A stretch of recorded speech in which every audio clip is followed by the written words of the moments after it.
Hello, beautiful souls. We are going to do stage 2 of the awakening process. There are 5 main stages.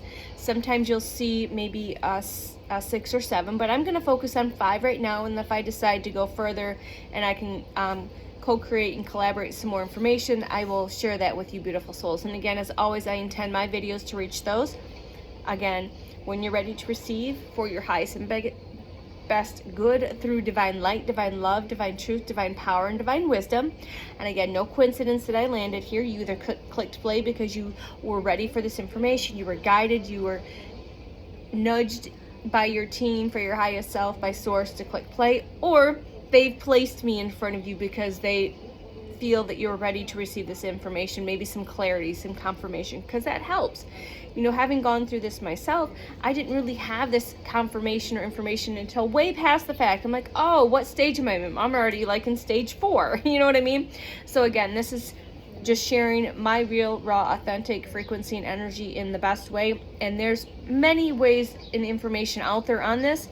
But again, everyone resonates with different souls differently. And so again, welcome to my frequency, my energy, my essence, my flavor. And we're going to talk about stage 2. Stage 2 is the dark night, the ego dissolution, the dissolving of the ego. Now remember, these aren't just like a one and done. Typically it's a cyclical. Everything in life is cyclical. It's not linear. It's not a one and done. So again, you may go through these stages and then you may cycle back through because there needs to be more deeper work done, but you can't do the deeper work until you've done some of the clearing. It's like peeling back different layers of the onion and going a little deeper, okay? But after going through it a few times, you'll find out that each time you go through it, you're able to go through it a little more smoothly. Okay, so the dark night, the ego dissolution. Sometimes people call it the ego death. There's not really, the ego doesn't die. It just basically, it's pushed. It's not necessary at this point, okay? So in that, it's like, then you start questions like, who am I? If I'm not who I thought I was. It's again, losing the mask. The masks are falling.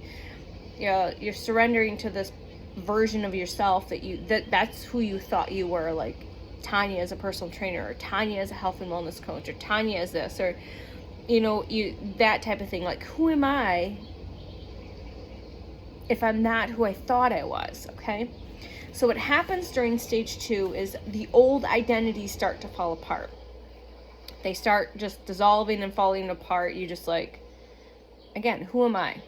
Okay, emotional purging. So this is where a lot of the emotional purging is going to come up, and that's cleansing and clearing trauma, hurt, pain, circumstances, karma. This time, for me, a lot of this, going through it and the purging now that I've gone through is just basically past life stuff. Again, I'm purging without knowing where it's coming from. That's not necessary. You're just allowing the body to purge, to cry, to detox, to let it go. And it could be, if you are here and resonate with being generational curse breakers, you're also cleansing and clearing and emotionally purging for your lineage, your soul lineage and your blood lineage, which you had chose which line you were incarnating. Thank you. Okay, so the emotional purging, grief, anger, fear, all of that stuff, that's all connected to that. Okay, relationships may dissolve or they may pause. Okay, so they may dissolve or they may pause. And again, that's something you'll feel through it during this process. Don't make any hasty decisions. Don't burn any bridges. Pause and breathe. Create space for this process, but don't make any hasty decisions at this point. And again, always tune into the highest self, to source, to your team, to ask for help, support, confirmation, information, signs, synchronicities, however you want to use the words, okay? All right. So what does this feel like? It feels like depression. Basically, that is your soul asking for deep rest. We don't want to, quote unquote, medicate for that, right? You want to look into holistic support practices, plants, herbs, things like that, because your soul is asking you for deep rest, depression, okay? You might also experience some existential dread.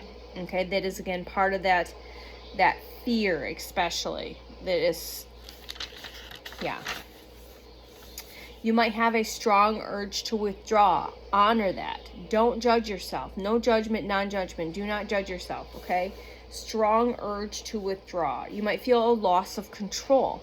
Again, it's that ego mind, that ego dissolving, the dissolution, that it's starting to freak out. Okay? The ego is starting to freak out. So it's not you, the soul, freaking out. It's the ego aspect that is starting to freak out. Okay? There is a hidden gift in this, okay? Deep humility,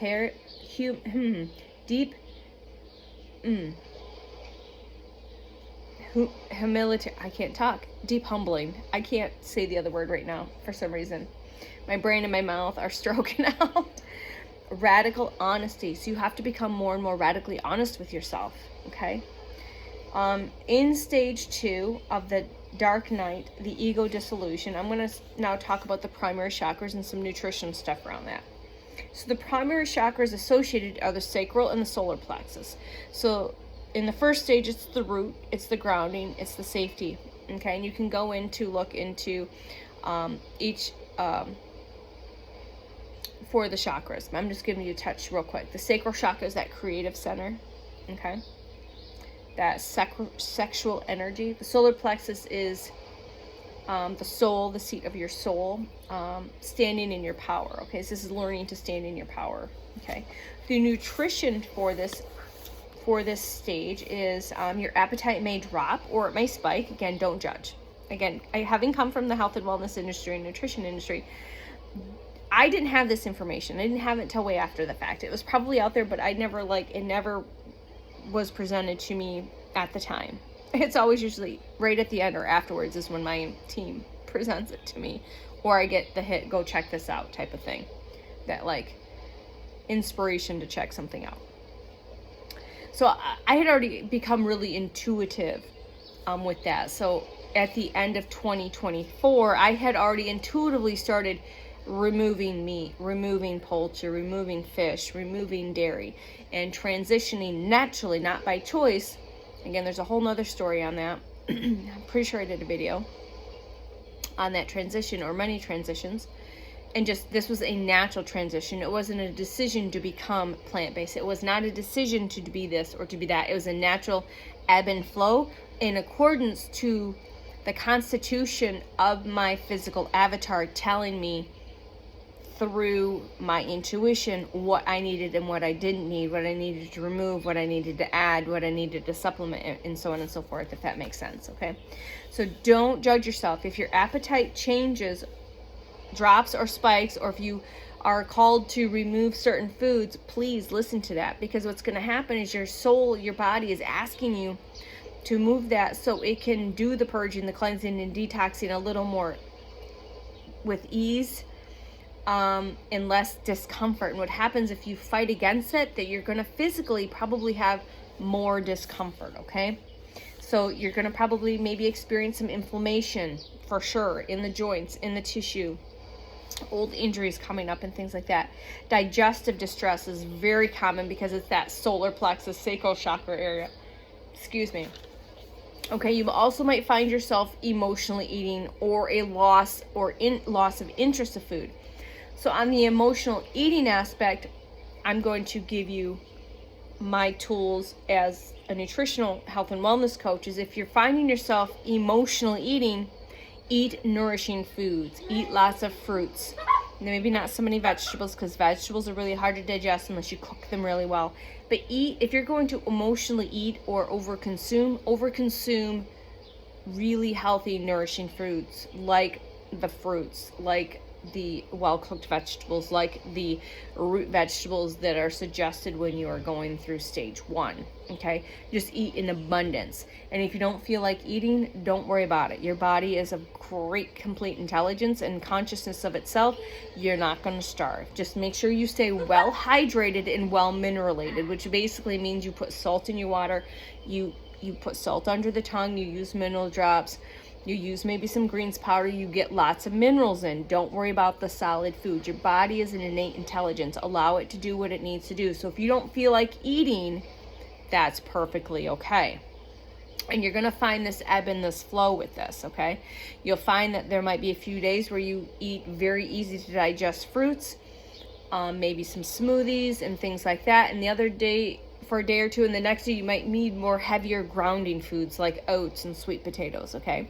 This is how it's kind of worked for me, okay? So supportive foods during stage 2 are simple, easy to digest like fruit, because when it's got the natural sugar, it's got lots of fiber to help with digestion, but it's also very mineral rich. So juicy fruits, fruits in general, whatever your fruit jam is, eat the crap out of it. Literally, eat in abundance with the fruit. Anti-inflammatory meals, okay? Soups, stews, broths, omega-3s, lots of magnesium-rich foods. And this is where I'm going to, again, step in with my nutritional background, 1101 on the timer, is increase your magnesium supplements. If you are not on a magnesium supplement, you need to. Your body requires 300 or more processes that require magnesium, and in today's day and age, you cannot eat enough food to supplement the magnesium that you are burning through at a rapid pace because of the stress of living in this fight or flight, this sympathetic state most of your life. So more than likely you're very deficient in magnesium. And you can get a complex, but my 2 favorite are citrate, check the ingredients, and a glycinate, and do these at night and do them in abundance. And I mean high doses, like 5,000 to 2,000 milligrams. And as always, as a caveat, check with your physician, maybe get your blood checked, all of the stuff. But from a personal experience and working with clientele, you want to get the glycinate and the citrate in there, again, for the calming, the regulate. The nervous system is going through a lot right now. We're going through a lot of upgrades in nervous systems and recalibrations. But we have to kind of get it out of where it's been most of your life. Okay, and using the supportiveness of supplements and herbs and things like that. That'll help with that, okay? Avoid extreme fasting or harsh detoxes. If you're called to naturally cyclical eat, means you hydrate in the morning and you wait a little bit before you eat. You don't force a fast, you don't force a detox, okay? You're not water fasting forcibly, and you stop eating at a certain time at night. So I'm going to use me as an example, and don't use this as a solid go-to. This is just an example of what I have cyclically. Again, eat when the sun comes up, stop when the sun comes down. Again, but that can change during the seasons as well. I don't recommend eating late anyways, even when the sun's out. So I wake up and I hydrate. I usually have a greens powder right now or a coffee. In the winter. In the summer, I drink my greens powder, watermelon juice, water, and maybe watermelon in general. Okay? I stop eating. My last meal is usually between 4 and 5, if not earlier. I've been eating more like 1 to 1.5 solid meals, and I consume a lot of fruit, a lot of smoothies or liquid-based beverages right now, but that's what I listen to my body. Now, tonight I had a sweet potato and some plantain chips and things like that. So listen to your body, okay?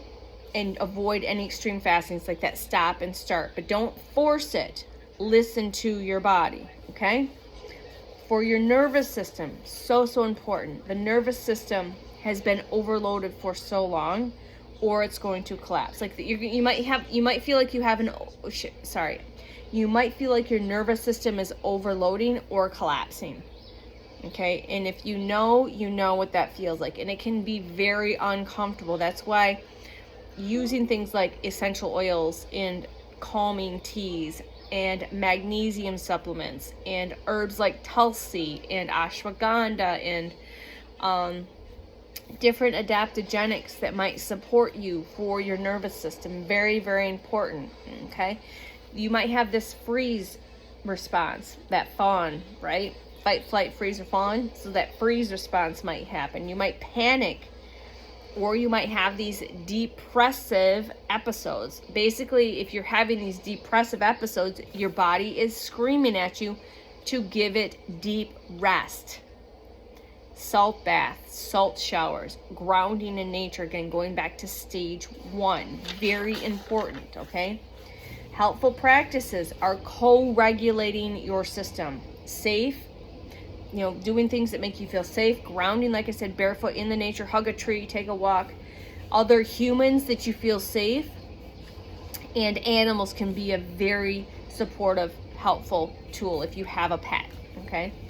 Somatic therapy, somatic breath work, somatic yoga, somatic massages, vagus nerve work is going to be very helpful during this stage, okay?